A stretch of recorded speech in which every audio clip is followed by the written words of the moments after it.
Hi guys and welcome back to the channel. Hope you're all keeping safe and well. So let's dive into more in-depth and factual analysis for the UK market on whether you should buy or rent a property in 2023 heading into 2024. So in the context of the UK's volatile housing market and the rising cost of living, the decision between buying a home and renting is more significant than ever.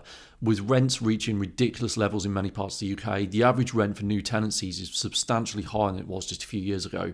Simultaneously, the cost of living crisis, exacerbated by rising food prices, petrol and energy bills, that is obviously eaten into disposable income that could otherwise be saved for a housing deposit. Now, for many, the dream of home ownership seems increasingly distant. High demand and a constrained supply of housing stock propelled property prices upward, putting home ownership out of reach for some. The market's a mess. Prices are all over the place depending on geography and budgets, and moreover, saving for a deposit is proving challenging for potential first-time buyers. The traditional 10 to 20% deposit is now a more significant sum due to these higher property prices, creating an additional barrier to entering the property ladder. Now, despite this, there are undeniable long-term advantages to buying. Historically, property has been a good investment, with UK house prices rising on average by 2.9% annually over the last decade. Home ownership offers the security of tenure and the ability to benefit from any future appreciation in property value. Furthermore, with a fixed rate mortgage, you have the predictability of repayments for more of a set term, unlike rent, which can be subject to increases at the landlord's discretion. Now, additionally, owning a home gives you total control over your environment, which can contribute to a sense of stability and well-being. However, the responsibility of home ownership brings several drawbacks. The initial costs are considerable, including the deposit, stamp duty and solicitors' fees. There's also the ongoing commitment to maintenance and repairs, which can be unpredictable and costly. The inflexibility of home ownership can be a con. Selling a property is a complex, time-consuming process, and if life circumstances change rapidly, you may find yourself unable to relocate as freely as you would like. Now, turning to renting, it offers flexibility and liquidity. Renting means you can adapt to life changes such as job relocations or changes in family circumstances without the financial and logistical burden of selling a property. Now, the landlord is responsible for maintenance, which reduces the potential for unexpected financial outgoings.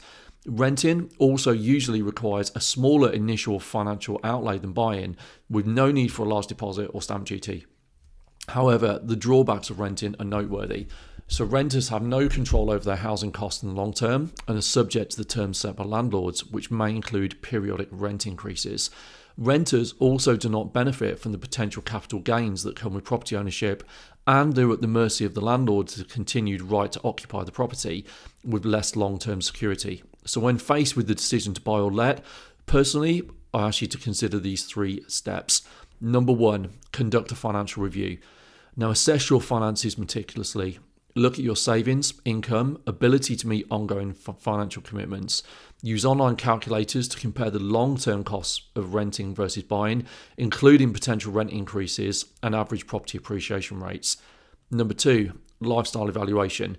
Consider how your housing choice aligns with your lifestyle. Now, how important is flexibility to you?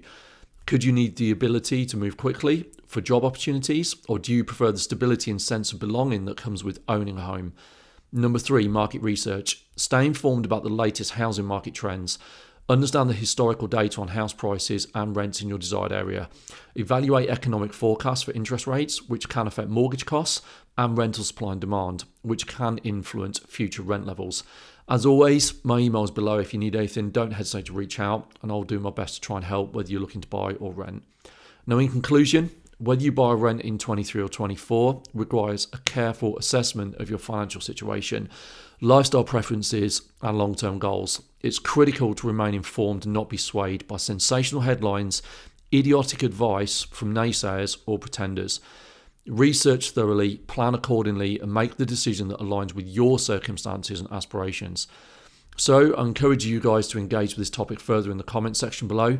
Share your insights, questions, or experiences related to the UK housing market. If you find the analysis helpful, please subscribe for more detailed discussions on significant financial decisions coming up in the future. Your input helps me obviously shape the content to your interests. Thanks for watching. Work hard. I hope this helps. Take care. I'll see you soon.